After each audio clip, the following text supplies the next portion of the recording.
में पूर्वांचल भागीदारी संकल्प मोर्चा का दूसरा बैठक, अगर यूँ कहें तो पहला बैठक जो पूर्वांचल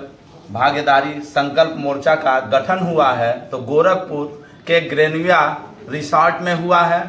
वहाँ से अगर बता लें तो आज दूसरा सेकेंड बैठक है जिसमें आज उपस्थित 20 राष्ट्रीय संगठनों के यूँ कहें कि पॉलिटिकल पार्टी के माननीय राष्ट्रीय अध्यक्षगण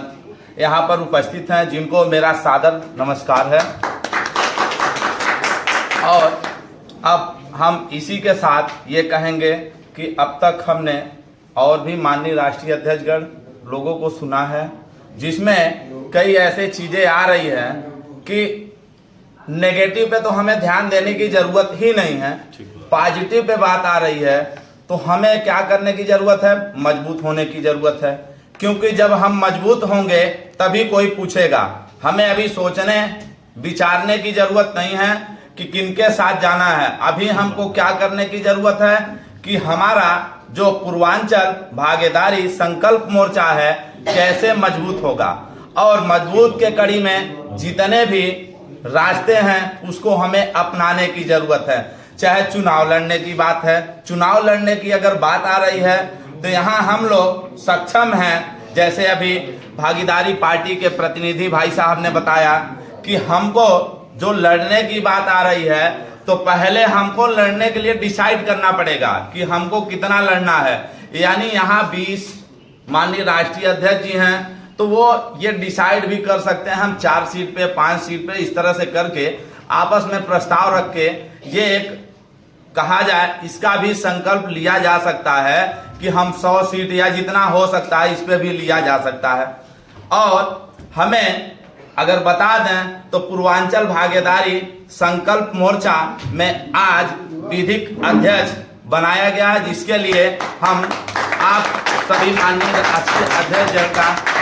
धन्यवाद करते हैं। और आगे हम ये कहेंगे कि जो भागीदारी संकल्प मोर्चा चल रहा है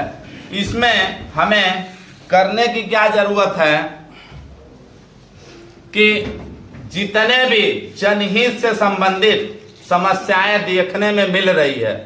सभी माननीय राष्ट्रीय अध्यक्षगण को उस प्रस्ताव को यानी हमारे एजेंडा में वो होना चाहिए। और यदि हम आगे चल रहे हैं, बढ़ रहे हैं, अपने आप को विस्तार कर रहे हैं तो विस्तार करने की जरूरत क्या है, जब तक हम जनहित से संबंधित कोई काम नहीं करेंगे तब तक हम विस्तार नहीं कर पाएंगे। तो विस्तार के कड़ी में अभी आप ले लीजिए, जैसे एग्जाम्पल के लिए चिटफंड कंपनियां जैसे सहारा, PSL, पिनकान, यूनाइटेड रोज वैली, तमाम इत्यादि कंपनियां की अगर बात आती है तो माननीय अमित शाह जी बड़े बड़े विज्ञापन बड़े बड़े चैनलों पे कहते हैं 2024 के चुनाव में पुनः हम आएंगे तो फिर क्या होगा, रोजगार यानी रोजगार जो अभिकर्ता थे उनको हम पुनः रिटर्न करेंगे और जो निवेशक हैं उनका भुगतान करेंगे। ये हमारी मुद्दा होनी चाहिए। शिक्षा, चिकित्सा, रोजगार, तमाम जो मुद्दाएं हैं ये हमारी मुद्दाएं होनी चाहिए कि और अगर आगे बढ़ते हैं तो हम मुद्दाओं के साथ, जैसे हमने पिछले मीटिंग में भी बताया था कि जो स्मार्ट मीटर बिजली की समस्या है, शुरू से मैं आवाज उठाते आया हूं कि बैन होना चाहिए, भी मुद्दाएं हम लोग की है। और बता दें तो ऐसे जितने भी समस्याएं आ रही हैं XYZ जनहित से संबंधित, चाहे आप भ्रष्टाचार से संबंधित हो, वहां हमको मिलजुल के लड़ने की जरूरत है, लोगों की आवाज बुलंद करने की जरूरत है। इसी के कड़ी में हम और न ज्यादा कुछ कहते हुए